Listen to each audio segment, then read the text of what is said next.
Hi there. Sorry I couldn't make it. I'm going to talk about gravity and scattering. So let's imagine that we have a star, like the sun, and behind the star we have an observer. But what we care about right now is not the light from this star. Imagine like it's an eclipse or something, so it doesn't emit any light. What we're going to care about is the light from another star directly behind this star. So there's another star, and let's talk about the rays of light from that star. Well, there's one ray of light, which is going to go straight and hit the star, and we're never going to see it. So that's not the ray we want to talk about. But let's imagine the ray that's grazing the surface of this gravitational object.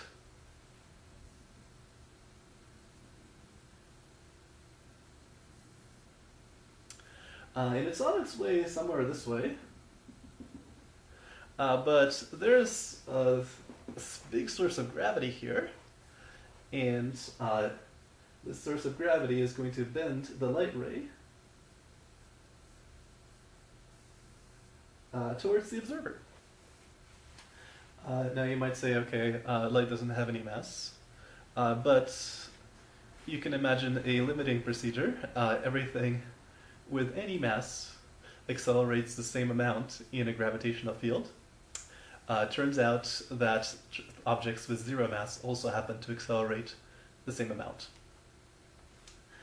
So there is a light ray there, and it's going to hit us. So you do get light from that object. It doesn't seem like it's coming directly from that object. In fact, if you trace this light ray, it looks like the star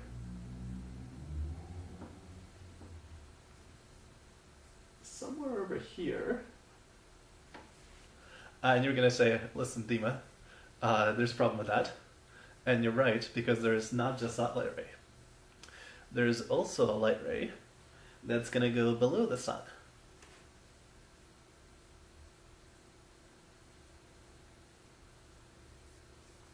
And again, the sun's gravity is going to bend in this light ray.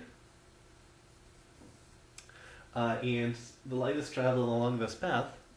It seems to us as if the light is originally coming from this point way over here. So it turns out that this one star is going to produce two sources of light. We're going to see it as a dual object. This doesn't have to be a star in the middle. It can just be any source of gravity. So oftentimes when you look at deep space pictures, you will see a double star. It's the same star, but there was some source of gravity in the middle that was not as luminous. And as a result, the light got bent, and you see it as coming from two directions. Okay, it's actually a little bit even more cool than that. In this case, you can imagine a ray of light starting at the star and coming out of the board at an angle, and again being very close to this gravitational object and bending in towards the person.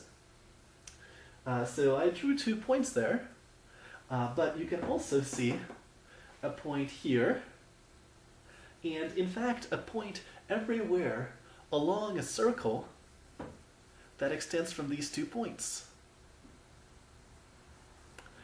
So instead of seeing one star, you're actually going to see a ring. So this does happen sometimes. It's a little bit rare because the source of light and the source of gravity have to be perfectly aligned. If they didn't happen to be aligned, then what you could have is parts of the ring or a skewed ring, or you could even just have these 2 points at the extreme. Okay, so that's the qualitative idea. Now we actually want to figure out what the scale involved is. So we want to try to figure out the light would have been going this way. Well, which way is it really going? How much is this bending angle right here? So we're going to do a very rough calculation first, and then we'll do a little bit less rough calculation.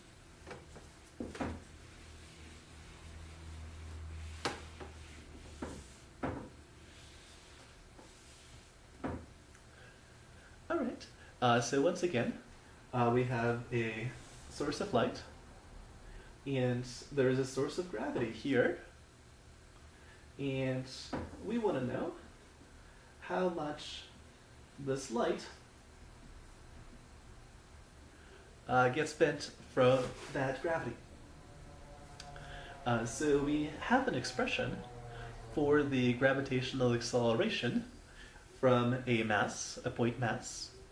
So because force is gm1 m2 divided by r squared, where this is the mass of the gravitational object, that's the mass of the object that's being deflected.